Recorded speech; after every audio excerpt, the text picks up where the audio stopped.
Hello friends, ओम श्री गणेशाय नमः। आप सभी का स्वागत है आपके अपने यूट्यूब चैनल पर। फ्रेंड्स, आज हम आपको इस वीडियो में बताने जा रहे हैं श्रावण मास की दुर्वा गणपति विनायक चतुर्थी की पौराणिक व्रत कथा, पूजा विधि, शुभ मुहूर्त, महत्व और दुर्वा गणपति चतुर्थी के दिन किए जाने वाले उपायों के बारे में। फ्रेंड्स, वीडियो शुरू करने से पहले आपसे रिक्वेस्ट है, अगर आप हमारे चैनल पर नए हैं और आपने अभी तक चैनल को सब्सक्राइब नहीं किया है तो प्लीज़ सब्सक्राइब कीजिएगा चैनल को, साथ ही प्रेस कीजिएगा बेल आइकन को, जिससे नए वीडियो से रिलेटेड नोटिफिकेशन आपको तुरंत प्राप्त हो सके। और वीडियो पसंद आने पर वीडियो को लाइक और शेयर जरूर कीजिएगा ताकि सभी भक्तों को इस वीडियो का लाभ प्राप्त हो सके। और कमेंट बॉक्स में ओम श्री गणेशाय नमः जरूर लिखिएगा। भगवान श्री गणेश जी को प्रसन्न करने के लिए प्रत्येक मास की शुक्ल पक्ष की चतुर्थी को व्रत किया जाता है। इसे विनायकी चतुर्थी भी कहते हैं। श्रावण मास में आने वाली विनायकी चतुर्थी को दुर्वा गणपति व्रत भी कहते हैं। श्रावण शुक्ल चौथ जो दोपहर के समय और तीज में मिली हुई हो, उसमें व्रत करना चाहिए। गणेश जी का पूजन करें। गणपति जी की मूर्ति को धूप अर्पित करने का विधान है। अपने सामर्थ्य अनुसार 3 या 5 वर्ष तक करने से समस्त मनोरथ पूर्ण होते हैं। विधि पूर्वक और नियम पूर्वक गणपति जी को धूप अर्पित करके पूजन करना चाहिए। शास्त्रों के अनुसार भगवान गणेश सभी देवताओं में पहले पूजे जाते हैं। हर पूजा पाठ का आरंभ उन्हीं के आह्वान के साथ ही होता है। गणपति महाराज शुभता, बुद्धि, सुख, समृद्धि के देवता माने जाते हैं। जहाँ भगवान गणेश जी का वास होता है वहाँ पर रिद्धि सिद्धि और शुभ लाभ भी विराजते हैं। इनकी पूजा से आरंभ किए गए किसी भी कार्य में बाधा नहीं आती है, इसलिए गणेश जी को विघ्नहर्ता भी कहा जाता है।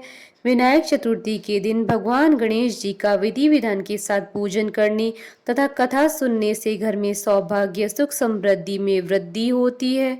इस दिन भगवान गणेश जी की पूजा करने से सभी समस्याएं दूर हो जाती है। भगवान गणेश जी की पूजा करने से कार्यों में किसी भी तरह की कोई रुकावट नहीं आती है, इसलिए गणपति महाराज को विघ्नहर्ता के नाम से भी जाना जाता है। फ्रेंड्स, अब आइए जानते हैं साल 2024 की दुर्वा गणपति विनायक चतुर्थी की शुभ मुहूर्त के बारे में। हिंदू पंचांग के अनुसार साल 2024 में दुर्वा गणपति व्रत 8 अगस्त 2024 गुरुवार के दिन है। सावन शुक्ल चतुर्थी तिथि प्रारंभ होगी 7 अगस्त 2024 को रात्रि 10:05 पर और सावन शुक्ल चतुर्थी तिथि का समापन होगा 8 अगस्त की रात्रि यानी 9 अगस्त की सुबह 12:36 पर। पूजा का शुभ मुहूर्त रहेगा 8 अगस्त 2024 को सुबह 11:13 से दोपहर 1:52 तक। कुल अवधि 2 घंटे 39 मिनट है और दिन रवि योग, शिव योग और सिद्ध योग का शुभ संयोग बन रहा है। इस योग में पूजा पाठ और व्रत करने से व्रत का दुगना फल प्राप्त होगा। फ्रेंड्स, अब आइए जानते हैं विनायक चतुर्थी के दिन किए जाने वाले उपायों के बारे में। अगर आप बोलने में झिझकते हैं या वाणी के अन्य दोष जैसे तुतलाहट और हकलाहट है तो गणेश जी को केले की माला बनाकर चढ़ाएं। अगर कोई काम बहुत उपाय करने के बाद भी पूरा नहीं हो रहा है तो गणेश जी को 4 नारियल माला में पिरोकर चढ़ाएं और उनसे अपना संकट दूर करने की प्रार्थना करें। देखते ही देखते आपका काम अपने आप बन जाएगा। कच्चे सूत में 7 गांठ लगाकर जय गणेश काटो कलेश कहते हुए भगवान गणेश जी को समर्पित कर दें। उसके बाद उस धागे को अपने पर्स में रखें। ऐसा करने से इंटरव्यू तथा परीक्षा में सफलता प्राप्त होती है। गणेश चतुर्थी पर शुद्ध पानी से गणपति जी का अभिषेक करें। इसके बाद गणपति अथर्वशीष का पाठ करें। मावे के लड्डू का भोग चढ़ाएं। भगवान को मन ही मन अपनी प्रार्थना कहें, तुरंत लाभ होगा।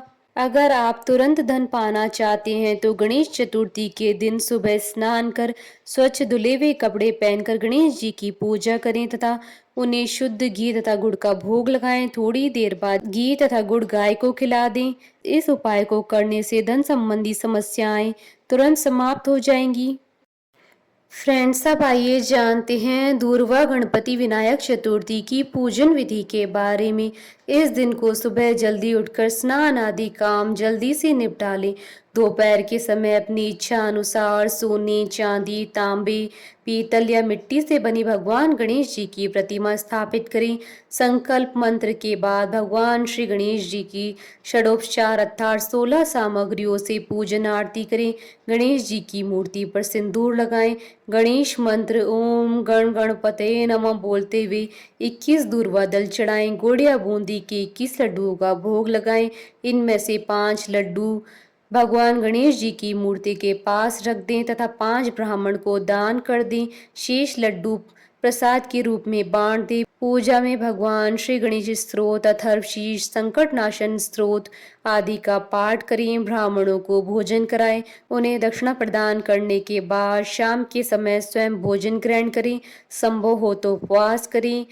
इस व्रत का आस्था और श्रद्धा से पालन करने पर भगवान श्री गणेश जी की कृपा से मनोरथ पूरे होते हैं और जीवन में निरंतर सफलता प्राप्त होती है। श्री गणेश जी की पूजा अपने आप में बहुत ही महत्वपूर्ण और कल्याणकारी होती है, चाहे वह किसी भी कार्य की सफलता के लिए हो या फिर चाहे किसी कामना पूर्ति, स्त्री, पुत्र, पौत्र, धन समृद्धि के लिए या फिर अचानक ही किसी संकट में पड़े हुए दुखों के निवारण हेतु गणेश जी को 21 दूर्वा चढ़ाते वक्त इस मंत्र को बोलें।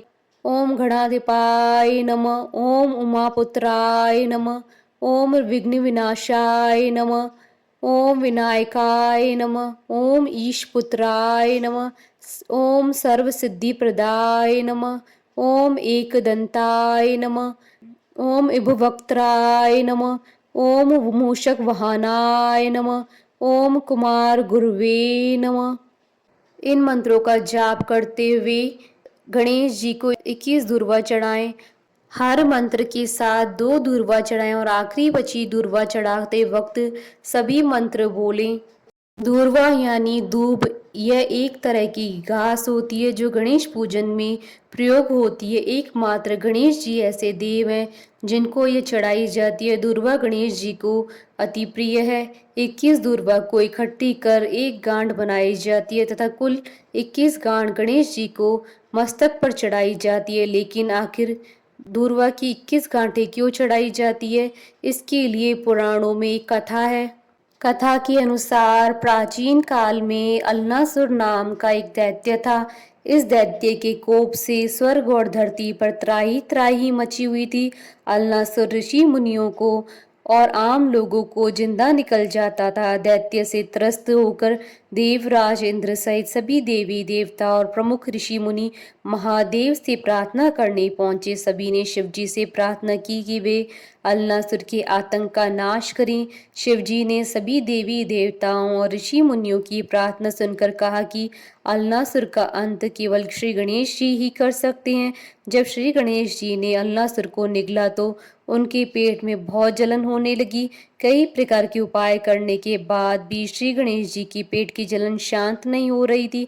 तब कश्यप ऋषि ने दूर्वा की 21 गांठ बनाकर श्री गणेश जी को खाने को दी। जब गणेश जी ने दूर्वा ग्रहण की तो उनके पेट की जलन शांत हो गई। तभी से ही श्री गणेश जी को दूर्वा चढ़ाने की परंपरा प्रारंभ हुई। इस कथा के द्वारा हमें संदेश प्राप्त होता है कि पेट की जलन तथा पेट के रोगों के लिए दूर्वा औषधि का कार्य करती है। मानसिक शांति के लिए यह बहुत लाभप्रद है। यह विभिन्न बीमारियों में एंटीबायोटिक का काम करती हैं। इसको देखने और छूने से मानसिक शांति मिलती है और जलन शांत होती है। फ्रेंड्स, अब आइए प्रारंभ करें विनायक चतुर्थी की पौराणिक व्रत कथा। एक समय की बात है, एक भाई बहन रहते थे। बहन का नियम था कि वह अपने भाई का चेहरा देखकर ही खाना खाती। हर रोज वह सुबह उठती थी और जल्दी जल्दी सारा काम करके अपने भाई का मुंह देखने के लिए उसके घर जाती थी। एक दिन रास्ते में एक पीपल के पेड़ के नीचे गणेश जी की मूर्ति रखी थी।